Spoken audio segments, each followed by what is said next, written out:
قربانی کا ایک اہم مسئلہ یہ ہے کہ قربانی کا جانور خریدنے کے بعد اگر فوت ہو جائے یعنی جانور مر جائے تو کیا حکم ہے؟ تو اس کا حکم یہ ہے، بعض لوگوں کے ذہن میں یہ ہوتا ہے کہ قربانی کے لیے یہ ہم نے خریدا تھا تو اللہ کے راستے میں دینا تھا، اللہ اس کو پہلے لے گیا، اب ٹھیک ہے قربانی ہو گئی۔ تو مسئلہ یہ ذہن میں رکھیے گا کہ جب تک قربانی کا وقت شروع نہ ہو اس سے پہلے بھی اگر آپ نے جانور ہلاک ہونے کے قریب تھا، آپ نے اس کے گلے پہ چھری چلا دی یعنی شرعی ذبح کر لیا،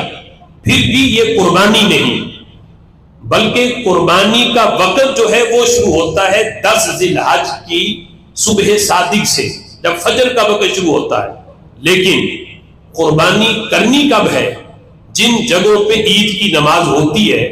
وہاں عید کی نماز کے بعد قربانی کریں گے تو قربانی ہوگی۔ وقت اگرچہ صبح صادق سے شروع ہو چکا لیکن عید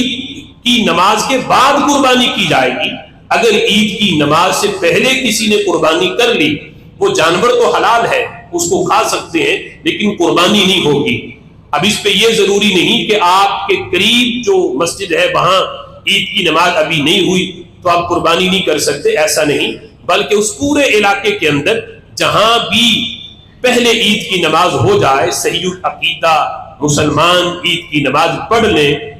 جن کی عید کی نماز معتبر ہے وہ پڑھ لیں، اس کے بعد اگر کوئی قربانی کر لیتا ہے اگرچہ قریب کی عیدگاہ میں نہ ہوئی ہو تو پھر بھی قربانی کرنا درست ہے۔ لیکن جن علاقوں کے اندر عید نہیں ہوتی، کوئی دور دراز دیہاتی علاقے ہیں یا کوئی حویلیاں ہیں کہ چند گھر وہاں پہ آباد ہیں، وہاں عید کی نماز نہیں ہوتی تو اور شہر بھی وہاں سے دور ہے،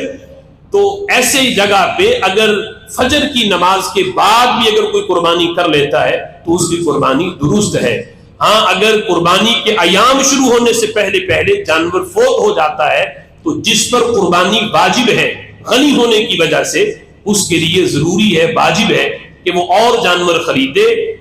کے اس کی قربانی کرے، پھر واجب جو ہے وہ ساقط ہوگا۔ اور جن پر قربانی واجب نہیں تھی یعنی جو صاحب نصاب نہیں تھا پھر بھی اس نے مشکل سے جانور لیا قرض پکڑ کے یا گھر میں ہی اس نے پالا ہوا تھا، اس نے نیت کر لی کہ میں اس کی قربانی کروں گا،